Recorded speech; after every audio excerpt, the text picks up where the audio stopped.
Welcome back to another episode of The Call to Create. We are here in what is going to become one of Ben's premier contemporary event spaces. It will be called Open Space. Normally we're in the other side of the building, but that is currently being renovated in preparation for the Ben Film Fest.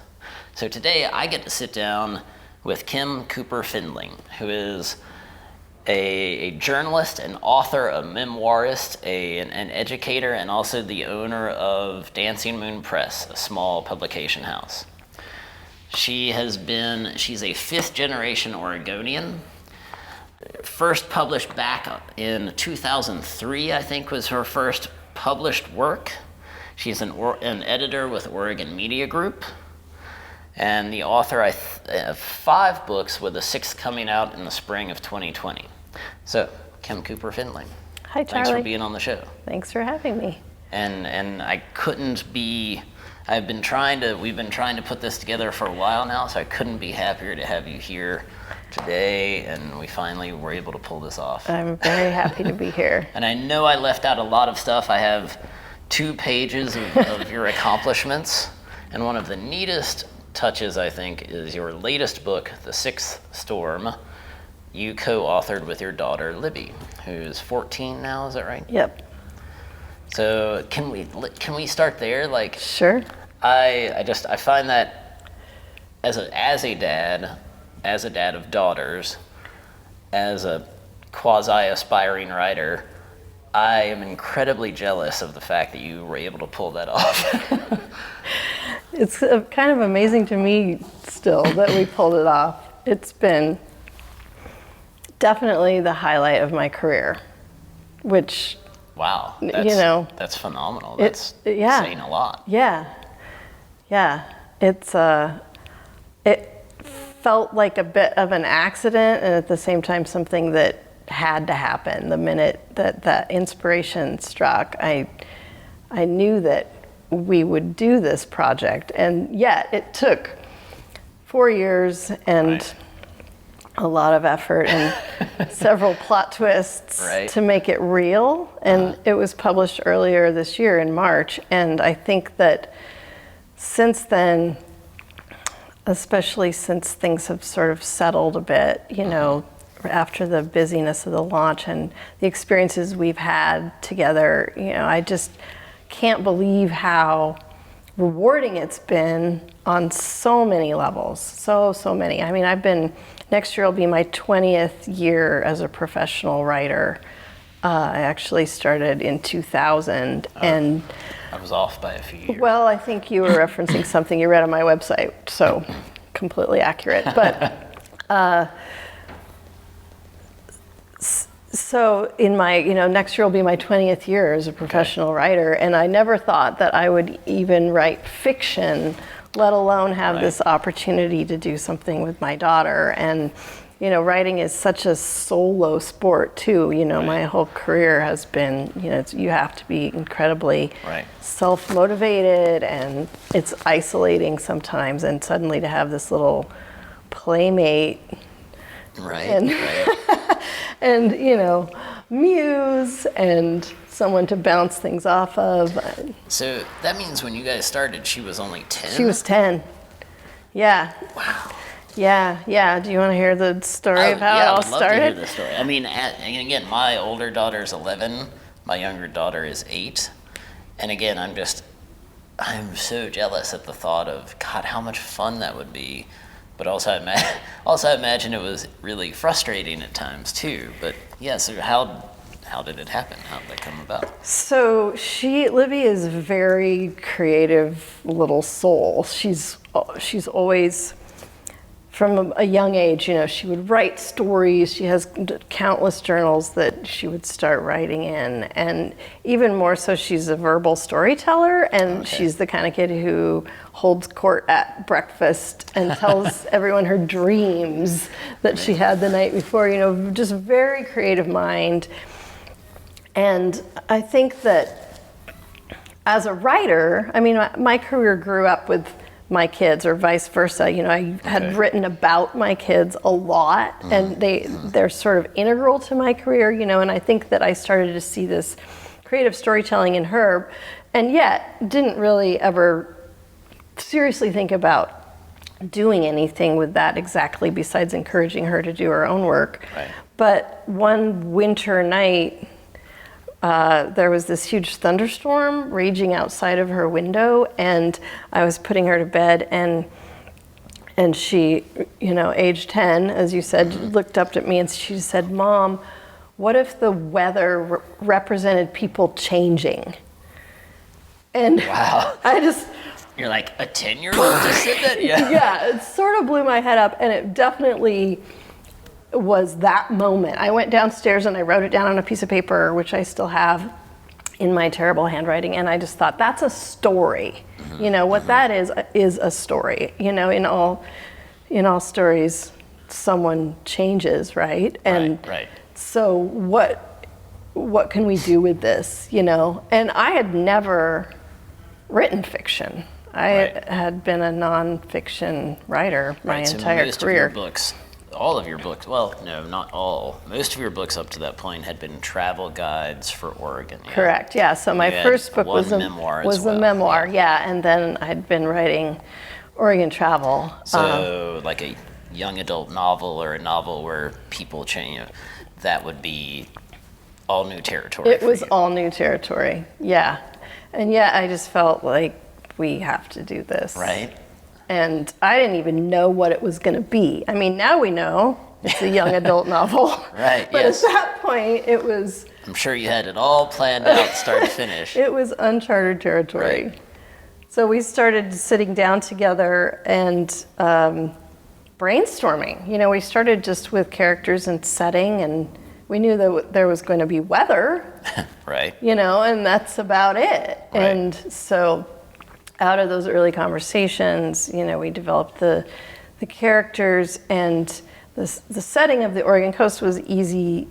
That was a bit perhaps of a cheat, but what else do you do? I grew up on the Oregon coast, write what you know. It was easy for me to write that setting, and as a travel writer too, it was easy for me to capture Oregon as a setting. That was the easy part. In fact, I overwrote the hell out of the setting and had to cut a ton of it. Anyway, and then I started writing. I would write a chapter. I would bring it back to her. She would critique it. So one chapter at a time, she would respond. And we did that we spent a year just on that first draft, going back and forth in that way. And a second year editing.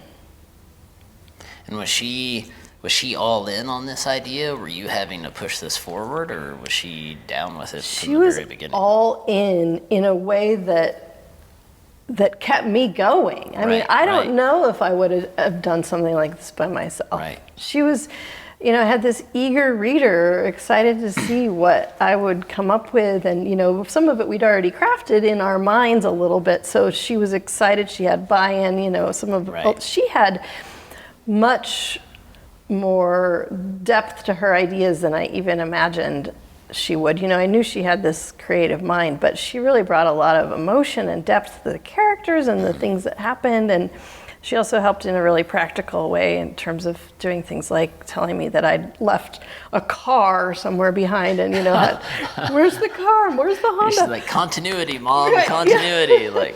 Yeah.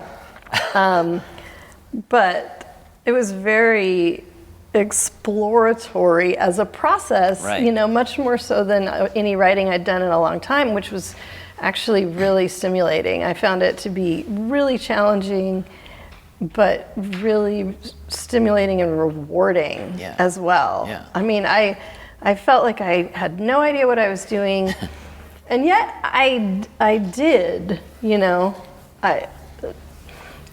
I had actually sort of, without even really paying attention, I'd sort of started studying fiction and plot over the prior 10 years.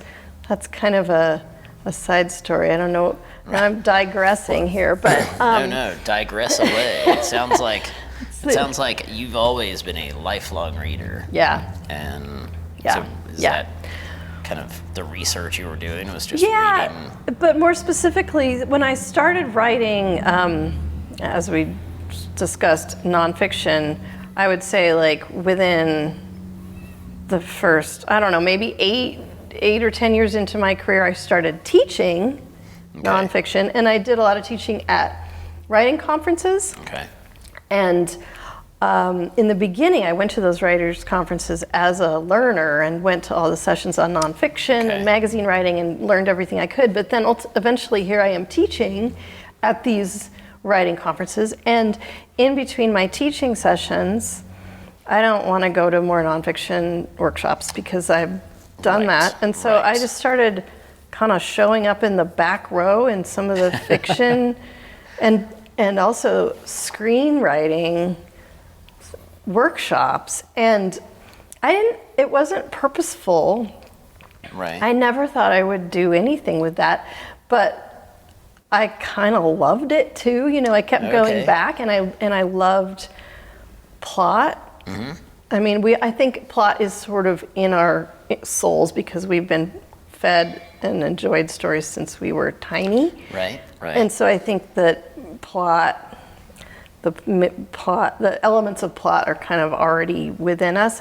But once you start to study it and recognize certain techniques, you know, I kind of geeked out on that a lot. Right. Yeah. And this was also when my kids were really little, and so I was, what do you do with kids? You know, you take them to Disney films and Pixar. Story time at the library. Yeah, and I found myself in theaters with them, analyzing the plot in children's film, in animated film, just as something kind of to do with my brain. You know, none of it I ever imagined was going anywhere besides just that it was interesting to me and it kind of occupied my time. I mean, I love taking the girls to movies. Yeah, but like your brain can start to melt after a while. Yeah, and suddenly I'm like, oh, call to action, and they're rising action, and loss of key allies, and I'm identifying all of these plot points. Mm-hmm. And so, you know, later when Libby and I sat down and actually started writing a novel, all of that was already kind of in my head, you know, which was that's great. Was cool. I even had some tools that I'd gathered, you know, and tucked away in terms of creating plot, and yet still, I mean, talk about really like not knowing what I was doing. I mean, I didn't really even know I was writing a mystery, that we were writing a mystery until well into the story. Okay. However, mystery has always been my favorite genre, so it's not a surprise at all that it ended up being a mystery. It sounds like you're, at least on the novel side of things, like you're very tuned into like Joseph Campbell and the hero's journey, and that as structure. I think those are all things I absorbed in those writing conferences that I was accidentally attending. Yeah, for sure. Was that an overt thing you were trying to use as structure for the book, or was that just sort of in the back of your brain as you're writing? Yeah, I think found its way. A lot of the material that I had absorbed was just sort of in there, you know. I mean, I make it sound like it just manifested, which is not exactly what happened. The words just flowed on the page. A lot of work. Right, yes. And Libby and I, we've done a lot of presentations this year to schools and to bookstores, and one of the things that we've asked the kids in the classrooms is, do you know what the difference between a pantser and a plotter is? And a pantser is someone who just flies by the seat of their pants. A plotter wants to know everything, you know, really have it outlined in advance and know what they're doing. And we were 100% pantsers. And the thing that I tell the kids is, when you're a pantser, that's great, but there's tons of editing, because usually you end up with a lot of material that, you know, because you're just experimenting. And so we did a lot of editing. I ended up cutting about a third of what we'd Wow. written. What's the final, I mean, just randomly, but what's the final word count? Word count, I think it's 65. 60,000, 70, okay. Maybe not that many, though. I should know Okay. that, but yeah. So you cut a lot. I cut a lot, and to a good end. I mean, it needed to be cut, Right, you know. right. Yeah. So, yeah. Libby was, you know, we had some conflict. She wanted to be more actively involved in the writing, and I was a little bit controlling about that. But ultimately, you know, I think there's no way this book would have happened without her. Right. It's just she was 100% the co-author. You know, she had Wow. some like, Mom, I don't know if I'm really the co-author. I'm like, you're the co-author. I mean, she did character development and plot development. Right. And, you know, so anyway. And weirdly, now I can say I published a novel. You're like, how did that happen, right? Right. So, now is Libby, like, is she working on her own projects, or what's she up to now? Yeah. Did this, like, spark something, Spark or her. was it a one-off, or do we not know yet? I don't know if we know yet. I mean, Right. she's a very, very creative person, and she definitely is a solid writer. But she's also really creative in a lot of other ways. She's done a ton of theater. She's been in, I think, 18 plays or something now. Wow. Yeah. Wow, she's been on a roll Yeah. for years then. And she's also very musical. She's Jeez. playing. I'm kind of jealous. Yeah. Yeah. Yeah. Both of my daughters are really creative. And Now, how old is your other daughter? Maris is 12. 12. Okay. Okay, so they're not that far apart. No. And is she, you know, do you try to find that same common ground with her? Are you guys gonna try and work on a project together? Like, or is she just not at all interested? That's an excellent question, and it has been a thing to navigate, Right. honestly, because, you know, this huge thing happened with Libby and I, you know, Yeah. and she's been the observer, and she's Right. been very gracious, you know, but yeah, I mean, she did actually want to do a book with me. Probably right after this one was published, and you're just like, give me some time. Yeah. give me Yeah. a little window to breathe here. Yeah, it was that, and she's a really different kid. Right. And she and I don't have the same kind of relationship that Libby and I have. I mean, we have a separate, amazing relationship. But I mean, I think that this thing that happened with Libby really was very unique. I'm not sure. I mean, a lot of parents have said to me, oh my gosh, I really wish, you know, I can't imagine. Sure. I would love to do something like that with my child. And I mean, I try to, you know, parenting is tough, right? And I mean, just a little bit. Just a little bit. And anyone who is a parent of more than one child knows that they're really, really different kids. And Right. Maris is Yes. incredibly creative, but she's also way more self-actualized and very much, you know, like we started a project and she basically was like, give me that laptop, Mom, and go away, you know, and it was like... That's awesome. You're like, okay, this is different. Yeah. Like, So I've tried to re-channel, you know, a bit. She's a very talented artist, a visual artist, and now that we own a book publishing company, we've talked about publishing a book with her art in it, and she's got some ideas about how to do that in a way that maybe some of the proceeds go to a charity of her choice or something. Oh, So that's a cool idea. we've kind of, Yeah. you know, I'm trying to find a different way to collaborate with Right. her that will be successful. right, right. And play to her strengths and the things that she loves to Exactly. do anyway. Yeah. Right? Yeah, exactly. So it's TBD. Stay Right, tuned. right. Stay tuned on that one. And can you but- imagine, I mean, would you ever have imagined, you know, back up to when you first started writing, like, could you ever have imagined that you're like, I'm going to own a book publishing company one day, and I'm going to write a novel with my daughter. Like, yeah, no, it's crazy. I mean, having the opportunity to have a conversation like this with you is reflective. You know, it's made me think about right. how did this all start? And I mean, amazing things have happened that I never would have seen coming, for sure. And I think that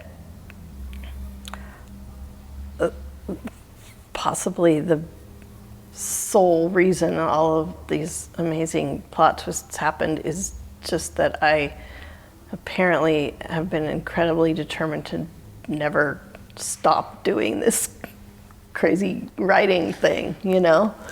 Okay. Okay, well that takes me into that topic of, like, when did you know, or how did you know, or did you know that you were like, this is what I want to do. This is the thing I want to spend my life doing. Yeah. Was there a moment, or was it just one thing led to another, and then years later you're like, oh, I'm a writer? I think it's a little bit of all of that, but I'm gonna go back in time, and I mean, I wasn't like the kid who knew I was gonna be a writer. You know, I didn't know that at an early age. I was a very practical child. I was a very good student, and you know, as a student, educators and my parents, you know, were basically, the message was, you can do whatever you want. You should be a lawyer, or, you know, you should be a doctor, or, you know, it wasn't like you can do whatever you want, go be a creative person. Right. You know, and I'm not faulting any of them, because they all had really good intentions, right? No one had bad intentions with that. But I mean, I also just was very serious, and I enjoyed writing, but I went and got a college degree in psychology. Right. Sort of some loose ideas that I didn't really know what I was going to do with that, honestly. You know, it's like when I got out of that, when I finished that college degree, I realized that basically the only job I could get with that degree was working like the midnight to 7 a.m. shift at some like challenged girls program or something. It was really depressing. And then I went and waited tables for a while, and I still thought, well, maybe I'll go get a master's degree in social work or do something with that psych degree, you know, but instead I sort of trended towards education. Both of my parents were educators, and I went and got a master's degree in natural resource education. Oh, wow. Which was kind of a strange choice, but my dad taught forestry, so I think I had these vague notions that I would, you know, I love the outdoors, I've been in Oregon my whole life, you know, I'm gonna become an educator, and I did that. I actually worked at the High Desert Museum in the education program. And I created a curriculum for kids on the High Desert that as part of my master's degree program. Anyway, the point being, like, what I loved, finally, at like the age of 29, the light bulb comes on, and I'm like, oh, well, what I loved about my master's degree was writing, and what I loved about my master's degree classes was the writing. And actually, if you think about it, you know, even back in my undergrad days, I think the first essay, like personal essay, is still my favorite form. And I think the first personal essay, the first like piece of writing I did just for myself as an adult was like my freshman year in college, you know. And so suddenly I had this awakening of sorts of like, all right, lady, you're about to turn 30, and guess what? This is really what you want to do. Oh, wow. Okay. Yeah. And that's a huge realization, especially for someone. It sounds like you're like, okay, I got a psych degree. Yeah, I don't really want to work in psychology. Like, okay, I've got my master's in, what was it, natural resource education. Like, but I'm not really into that as a field either, and to then kind of go, oh wait. Yeah. Putting words on paper is what I've loved all along. Yeah, yeah. I mean, I loved developing that curriculum, but I didn't really want to be in a room full of kids. It was all of that, that led me to that. And so the year I turned 30, I quit my job at the museum, and that's when I went to the first writing conference to try to learn how to do this thing. And was travel writing your first go-to instinct, or was it like, I can get paid to write if I do this? It was magazine journalism in general is basically what I started trying to break into. Okay. So pitching to magazines to try to get articles, to get an article assignment, but then also submitting essays, because that is like one of the earliest forms and still my favorite. So I submitted, I think that 2003 date you pulled off my website is the first essay that I had published, which was in Runner's World, which was super fun. But I'd actually been doing some writing. I interned at The Source weekly, and I'd started writing for The Bulletin and a few other magazines before that, just sort of like picking away at building. And then the travel writing just actually became sort of a natural evolution of all of that. It was because I'd been in Oregon my whole life, because I loved traveling around Oregon, because I knew the state really well. I could come up with the ideas to pitch to the magazines, and then started having success in that, selling these ideas and writing these stories. And then that snowballed. That became sort of an accidental career direction, which I'm delighted by, but really that was sort of just, I didn't really see that coming. So you were like, writing is the direction you're going to pursue, but how that shaped itself was something you had no idea it was going to do. For sure. Yeah. And the memoir that was published in 2011 was, it's really more of a essay compilation than it is. It's a bunch of essays that I'd kind of written that ended up being a coming of age story. Right. So, yeah. So. and then, as you said, then you just wouldn't stop. You're like, I'm just not gonna stop. Right. Well, so in that whole, doesn't that sound nice? There was a lot of crying and struggle and failure. I mean, there was, I think that early in that first decade, every couple months, I think, I would just fall down the drain, I'm never going to get another assignment. And, just the self-doubt and the fact that there's so much rejection in writing. You can submit all day long and maybe get all day long rejections. There's just a lot. It's very competitive. And I think that, I would have a success, and then immediately, you're like, where's the next one? Where's the next one? Especially freelancing. I mean, you're constantly looking for the next thing. And I would just go down in flames, like, oh my God, this is never going to work. And what was I thinking? And I'm going to have to go get a job. And, but each time I would somehow not quit, I mean, it's like because I think I wanted it, I wanted it really badly. And that actually didn't stop happening. I mean, I still have those times, even this far along. And 2 years ago, 2017 was a really bad year. I faced a lot of failure and personal challenges, and I lost the magazine job that I loved, and I was just experiencing a ton of challenges, and I really thought, maybe that's it. Maybe that's the end of the run on this career, and then somehow, since then, all of these other things happened again, because I guess I didn't just stop doing it. And that was 2017, you said. Yeah. So, I mean, you had been a professional writer for How long at that point? 17 years. Wow.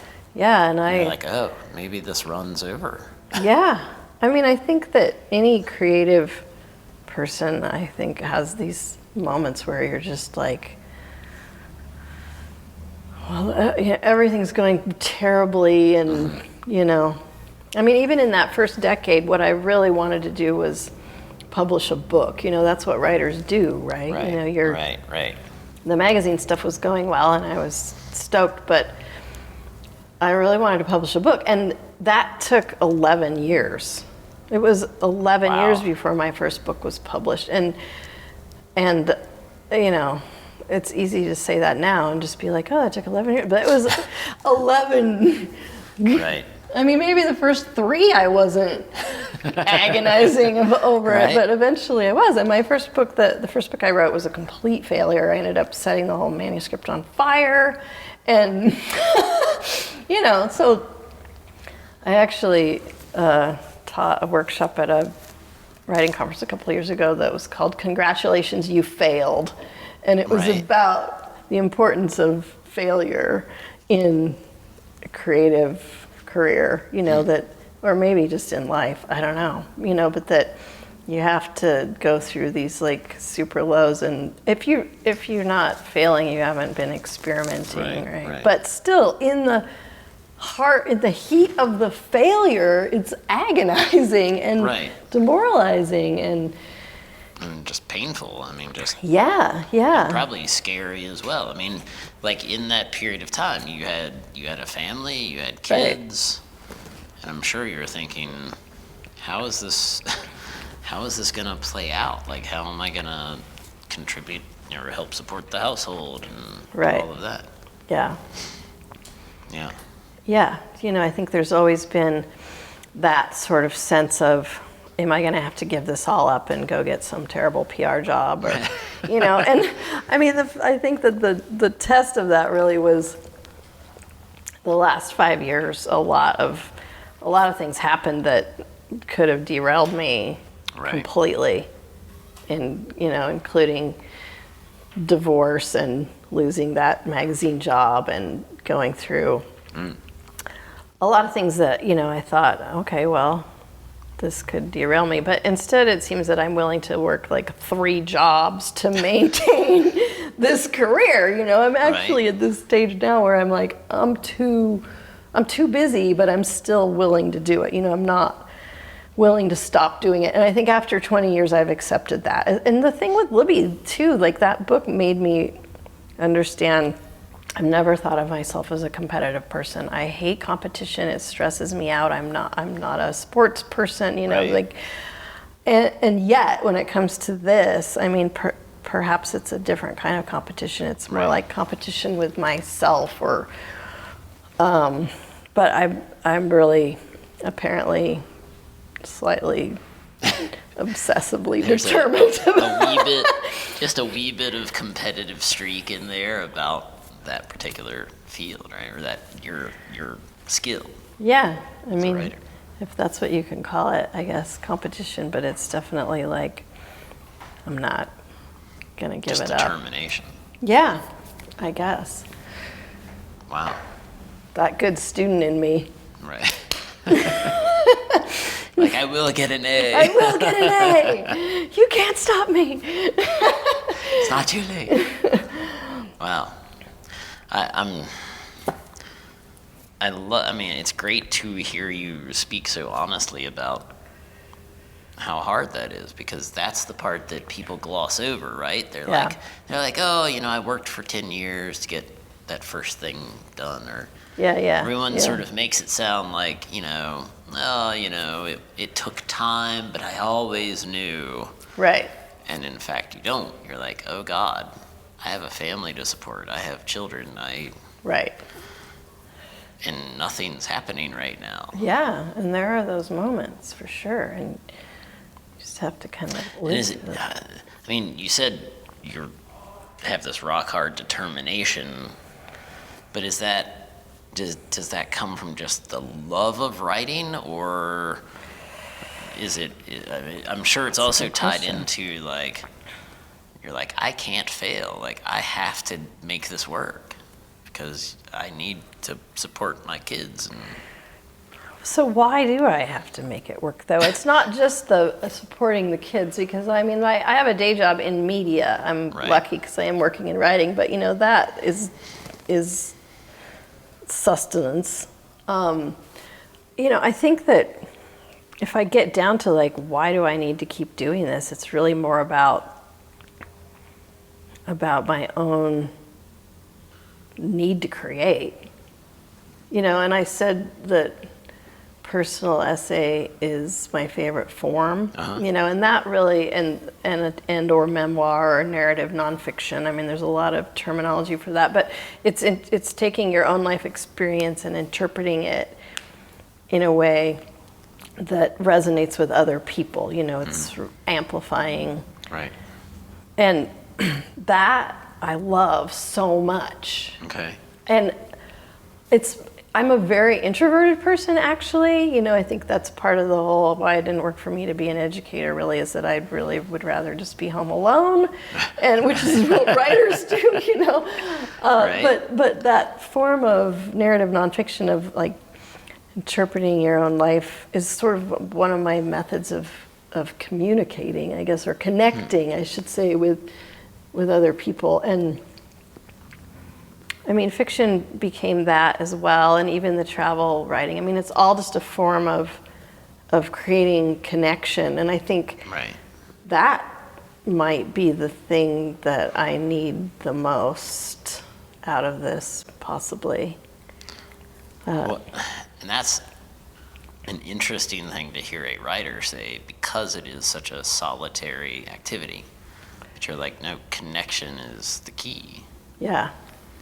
So the process is solitary, I guess, but then it's that finished product that you put out in the world, and that's your connection.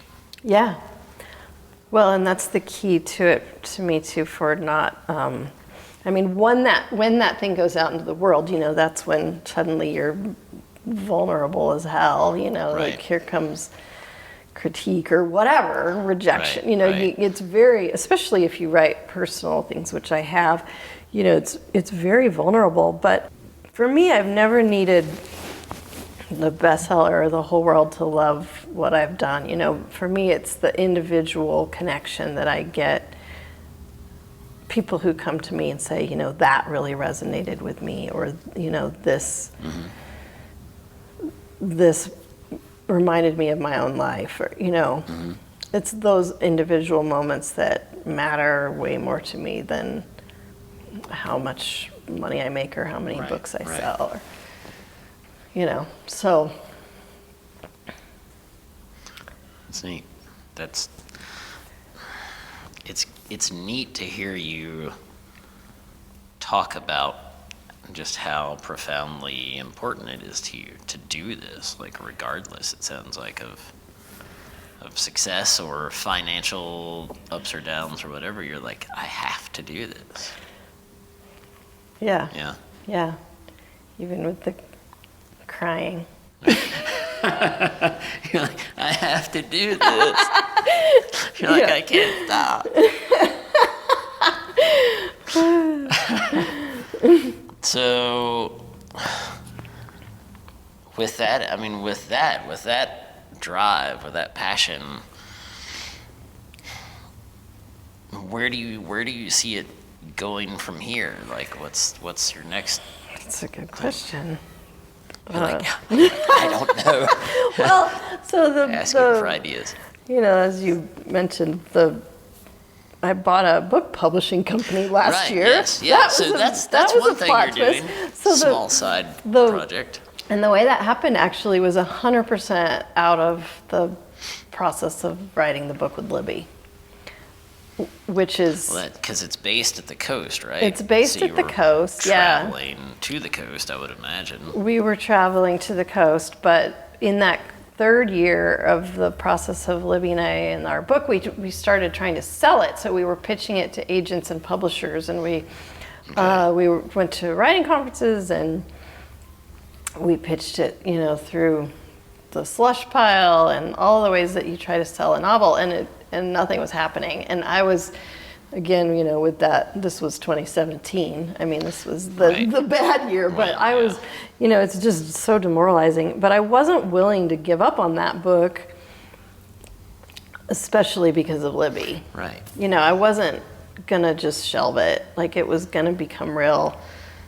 I mean, I would imagine that would break her heart and yours if you're like, yeah, sorry, honey, like, no one wants it. Yeah, exactly. Like, never mind. We're just gonna throw it away. Yeah. Yeah, I would imagine you're like, no, this has to get out there. Right, but I also wasn't totally willing to just self-publish it. Right. Although I had self-published before, that was in the travel realm, and I felt like that worked really well, but in this case I didn't want to. And so I started looking for alternate options, and I found this small independent hybrid book publishing company on the Oregon coast, and I thought, oh, that's perfect. I mean, it's based at the coast, so our book's coast. And I reached out to the owner, and she was excited about the idea of working with us, but I was still kind of dragging my feet. Another 8 months went by of me waiting on other publishers to get back to me and whatnot. There were a couple people reading the manuscript, and so anyway, finally we were in Newport where she was, and I thought, well, we might as well meet her. And so Libby and I sat down and had coffee with her, and within like the first 10 minutes of our meeting, she said, the woman who owned the company said, I'm still excited to work with you, but I'm retiring and the press is either going to go away or someone else is going to take it on. Do you want it? And you're like, what now? And Libby, I'm sorry, what? Libby said, yes, we'll take it. I was like, yeah. I love it. Libby's like, yeah, sure. Right? Sign us up. Yeah. We'll take it on. Yeah, it didn't happen. Like, let's quite not that just publish quickly, a book. but- Let's right. also buy a book publisher. Like, wait, hold on a second. Yeah. But then that's what happened. So it was crazy. So Libby did the deal. Libby did the deal. No, it didn't happen quite that quickly. But Libby was definitely like, yeah, Mom, of course we're doing that, You're like, really? No problem. Yeah, in all your free time, you can run a book publishing company too. Yeah, that's Right. the too busy. I went from like, oh, my career's over, crying and feeling sorry for myself, to suddenly like, all right, because right after that I also got another book deal. So which order did that go in? I got a book deal, and then we bought the press, and after the magazine job that went down the drain is when I got another job. So suddenly I had a lot going on. Right. It's like, I said to my husband last night, just talking about this conversation I was going to have with you, now I'm at the other end of the creative life spectrum where it's like, I'm too busy, and you never want to complain to the universe. Like, I don't want to sound ungrateful. Right. Like, thank you for all of these things. Right. But I just signed another book contract last week, and I'm like, So you went from like 2017, you're like, no one wants me. I've got no work. Like, there's nothing to do, to 2019, and you're like, oh my God, there's just way too much to do, and my head's gonna explode. Yeah. Wow. And it is all so awesome, but it's also, it's really hard to be truly creative when you're too busy. Right. So these days I kind of dream of, where's that gap? I mean, I would love to write another book with Libby, or even just do more essay writing, and you got to carve out space for that. You really can't. I mean, I've been doing this long enough that I can write on deadline, I can do that. Sure, yeah. But truly creative writing is really hard to do when you got the balls in the air. Right. So with the publishing company, are you? I'm assuming you are not a one-woman show. I'm assuming there is a staff and more than just you juggling all these balls. Yeah. There is a staff of Well, there's my husband. Thank God. Right? Yeah, and Whether actually he wants to be on staff or not. when we bought the company, I don't think that we really thought he would be involved. It's not really in his wheelhouse, but it became quickly apparent that actually a lot of it is in his wheelhouse. I mean, there's a lot to running a book publishing company beyond being a writer. I mean, obviously it's a business, and there's a lot of behind the scenes and design considerations. I'm assuming he is not a creative writer, or he's not. No, he is on the business side. He is, yeah, and he's also he's doing a lot of the digital software design work and stuff like that. Okay. Typesetting actually turns out to be a very precise skill that I do not have. Like, funny. Yeah, we actually, his role has grown a lot, thankfully. I mean, we just made some changes in our lives to free up some of his time, and so that he's becoming more actively involved, and it's taken a lot of the load off of me. And then we also contract out a lot of things, design and editing, and there's a lot that can just be contracted out. Do you guys do you do the, and this is just out of my personal curiosity, do you do all the book jacket or book cover designs as well? We've done some of it. Mostly we contract that out. Do you try to use local designers and that sort of thing? Yeah, we've worked with. I mean, that's got to be fun too. You get to pull in other creatives who work in completely different fields. Yeah. And yet you're all working to make this thing come alive. I had actually hired a developmental editor to help me with The Sixth Storm, and I've been hiring her, so that's been fun. It's cool. She didn't know all this other work was coming too, but she's a pro. You're way better at that than me. Please do this. And right. Yeah, it's been fun. It's becoming fun, if I'm honest. I mean, so October. Well, we're in October now. Yeah, it's a year since we bought. Yes, we are. Since we bought the press, and I think the first 6 months there was crying. Right back to crying. You're just like, yeah. What was I thinking? Libby, you're gonna run this, right? Yeah. But it is becoming fun. I mean, I was looking for, I think, another way to mentor, which in a way is what this is. It's helping authors or writers become authors, or to grow their own careers, and I really enjoy that. I mean, at this point, I feel like I have some stuff to give back. I have some knowledge to share, and so that piece of it is easily accomplished through the press. Helping other people. And you guys have a schedule for how many books you're gonna have coming out in the next year, or? We have. you're like. Yeah, that was a sigh. We have about 8 books in progress right now. 8. 8. 8 books. Okay, so yeah, just a couple. Just a couple.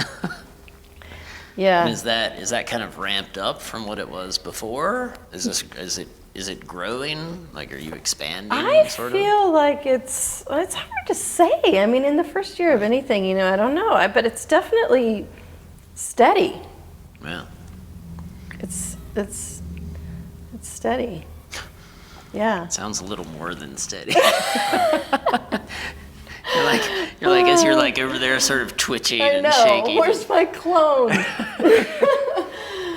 Yeah. No, it's helped a lot to have Todd step in, for sure. Right.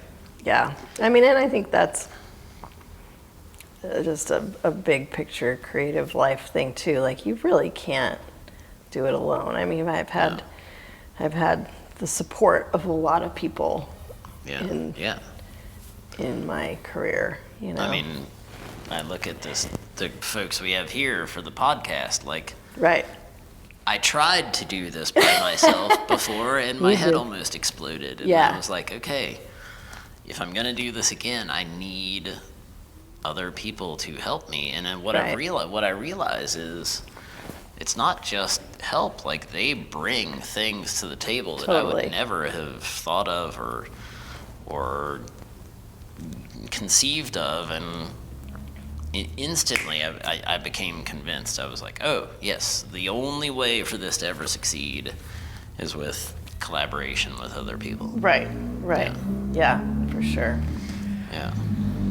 For sure. So is that one of the pieces that really makes it, as you said, it's starting to get exciting, it's starting to get fun, like working with so many cool, creative, Yeah. interesting people. Yeah, That's the thing, the juice that keeps it or makes it fun. for sure. I mean, I think my day job in media, working in magazines, I've been doing that work for a long time now. And so I've worked with a lot of designers and, copy editors. And I mean, I think that it's really fun to be able to lean on each other. Right. And to see what other people come up with, and Right. because those skills are all really different, And I just got back the edited manuscript of the book on the Oregon coast that I finished in August, Okay. and they had a copy editor go through it, and I was, thank God for copy editors. It's just, you need all of these people to Right. make it really come together. And you're like, way better someone who is actually good at that does it than you trying to do it yourself. For or- sure. Yeah. You get to a point where you can't Right. see your own work. Right, You right. really can't. I've seen it too many times. And I like what you said too about when you were working with Libby on the sixth storm, that you're like, it wouldn't have happened. It wouldn't have. Right. You wouldn't have seen it through if she hadn't been there to work with you. And Completely. keep you excited about it. Completely. Yeah. That's incredible. That's cool. Yeah. I know. I really do want to do another book with her. It's like she just started high school, and I don't know. Right. We'll see. Big changes in her life. Yeah. Right now too, which means big changes in your life too. Yeah. That ripples across the whole family, right? Yeah, for sure. It's busy. High school's busy. Has it been hard? You said your husband has started to play a bigger role in the publishing company. Has that been was that difficult territory for you guys to navigate, or did that just happen smoothly and fluidly, or a bit of both? Or Somebody said to me, a colleague months ago, be careful. What are you doing? Don't try to run a business with your spouse, Right. But so far, it's been really rewarding. Oh. I mean, I feel like we really complement each other really well. I mean, not just in marriage, but in the business. And Right. it's something that I never thought we would do. Like I said, when Right. we bought it, it was my thing, but he's really patient, and I am not. So he brings this sort of problem solving. okay, To kind of the- a grounding. Oh, yeah. And so far, I mean, he's remarkably willing to let me tell him what to do. That's awesome. I just feel, You're like, you're like, it works out great. I tell him what to do, and he does it. it sounds like a cliche, doesn't it? But I've been just so grateful, honestly, for his help and his expertise and willing to learn in this field that he hasn't had any experience in. We've gone to these writing conferences and set up our little table and talked book publishing with people, and he's just rolling with it. And he loves to learn new things, so he's That's cool. well That's suited great. for. I mean, he's had lots of different careers because he's a lover of learning and new Right. things and perfecting new systems. Whereas, I have this one skill really. You're like, I got one trick. That's all I got. Yeah. So, like I said, I mean, it was sort of surprising to find out that a lot of it is well suited for him. And again, with the collaboration and the gratitude, and I'm just like, what if he hadn't been that guy? What would I be doing right now? You're like it would have all fallen apart at this point. Company, and was it some kind of ego move? I don't know what I'm doing. Like, was I just delusional when this happened? Like, what? Yeah. So I've been, I head off for the day job in the morning, and I'm like, whatever you do, I trust you. It's gonna be great. Thank you. See you later. You're like, and I'm out. And I'm out. I'll be the face. Love that. So then I guess the question is, you've got 8 books in process right now. All of those coming out like in 2020, I'm guessing. Yeah, probably. And you have a new book coming out in 2020. That's the Oregon Coast one. That's the Oregon Coast one. Comes right? out in the spring. Yeah. I mean, I would like to get back to more creative. That's a strange word. More of my own writing, I guess. More of the essays. You mentioned you read an essay of mine recently. Yeah. It's really where my heart is. I think is in that. It's finding the time to. Well, and there was so much heart. That's the perfect word for it. There was so much heart and just really passion and honesty in that essay. Like having for those of you guys watching, like this was an essay about grief, but you described it as an ode to grief. And while the sources of my loss, the sources of my grief have been different, it resonated deeply with me. And it really was an ode to grief. It wasn't a statement about how grief sucks or how much that pain hurts. It was like, yes, it hurts, and yes, it sucks, and yes, it's brutal, but you find your way through it. Yeah. And it's necessary, and it leads you to more connection and more love with the people that you have. Yeah. I've called that essay the essay that took me 15 years to write. Right. And I really believe that. I mean, that experience, so the essay is about the birth and death of my first child, and that experience was actually what I wrote my first memoir about, which is that manuscript that I told you I set on fire. Yeah, and it just turned out, it was eating me alive in 900 ways. Trying to write about such a powerful experience, and also having my writer's identity tied up in that, being successful, it just became suck fest.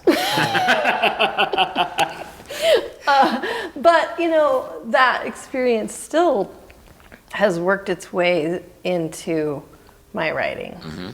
And that essay, I think about all of the times I tried to write about that experience or even thought about it and just couldn't touch it with a 10-foot pole or do it well or do it justice. And then one day I just sat down and wrote that essay in a couple hours, maybe even, just drafted it. And I think of that as such a gift of having this long of a writing career, but also just the way it works. Some things you have to sit on for 15 years before you can turn it into a piece of writing that's worth something, I guess. And that plays back into the persistence game, I guess, of giving yourself the patience of this isn't working. I can't do this right now. I'm failing. This isn't working. But then someday it will maybe just come right out in 2 hours. Mm-hmm. And that piece of writing is one of the things I'm most proud of, honestly. Right. I feel good about it. You know? Yeah. There's a lot of grief in the book Libby and I wrote too, interestingly. I was going to say the theme carries through for sure. I mean, that's a book all about family loss. Yeah. Yeah, And which a lot of again, like, times- I didn't sit down and say, oh, I'm going to write a book about grief with Libby or whatever, Right, you know, yeah. but the experiences of your life, you know, resonate and come through and in ways you don't expect. You know, I thought that I'd failed by that first book not working, Right. but ultimately this experience and the same kinds of themes turned up in unexpected places. Right. So, And yeah, with no, like you said, it's not like you intended to pull out those themes in like the book you wrote with Libby or Right. anything, but yet that comes through. right. Well, it's And something that's I just know about. persistence, right? Yeah. But it's because you just kept writing all these years, yeah. Yeah. I mean, it sounds like there were periods when, I would imagine there were periods when you're writing articles for magazines or stuff where you're thinking, this is not what I want to be doing. Yeah, yeah. Sure. I mean, I'm always grateful that I have the ability to, you know, write for a living. But there's definitely like things that just need to get written. You know, there's writing for money and, you know, and then there's other things that rise to the top as like, oh, I feel really good about that, you know. The other thing I loved about that essay was that it resonated with me so deeply. Even though, you know, I have not lost a child, but I've had loss in my life, and just the theme of how grief plays such a vital role in your life after something like that. Yeah. How it lives on, Yes, yeah. changes you. And you said repeatedly, you thought, you kept saying to yourself, like, I should be over this by now. Everyone tells me I should be over this by now. But you've obviously come to a place where you're like, no, you never will be over this. Yeah. It will always be a part of you because it led you to become, you know, or at least became part of who you are. Right. So, Yeah, I think that's part of why that essay felt so good to finally have it come out in the way that I wanted to say what I wanted to say, you know, because of having those experiences of people saying, oh, why aren't you over this? Or, you know, or putting that pressure on yourself, like, why is this still a Right. thing, you know, and to be able to interpret that and yeah. have other people say, oh, I get it, or I feel that way too, you know, that's Yeah. a pretty awesome experience. Wow. Yeah. Where would you say is the best place for people to find you online and to get connected with you or say hi to you Yeah, well. in the interwebs? In the interwebs, yeah. There's a KimCooperFindling.com website and the DancingWindPress.com website as well. Facebook. You on Instagram? Instagram. Yeah, Is it all I Kim do. Cooper Findling? It's, Kim C. Findling, I think, on Instagram. Okay. I do a lot of my travel postings there, you know, when I'm out and about, try to post photos and fun stuff, so, around Oregon, so. Yes, I'm often jealous of your Instagram photos. You're like, oh, look, here we are. You're just at, you're up at Timberline Lodge last week, yeah, that And I was like, awesome. That looks awesome. Like, Yeah, like, yeah. that doesn't suck. It Right? doesn't suck. No. We're going to the coast this weekend, so. Oh, wow. And that's where it seems that your heart is kind of at the coast. My heart is definitely at the coast, yeah. Yeah. I grew up there, and I think maybe I'll end up back over there eventually. Yeah. We'll see. It's my favorite spot, for sure. Well, I'm really glad we finally were able to do this. And like I said, I definitely want to get you and Libby on the show next time. And maybe we'll make it an entire family thing. It sounds like Yeah, really. sounds like we could have a huge conversation about what it's like to run a press and Yeah, so there's Yeah. all sorts of stuff. The plot continues. All right, we'll wrap it up there. Thanks for watching. If you would, please subscribe to the show, click the like button, check us out on social media, check Kim out on social media, and once again, thanks for coming along.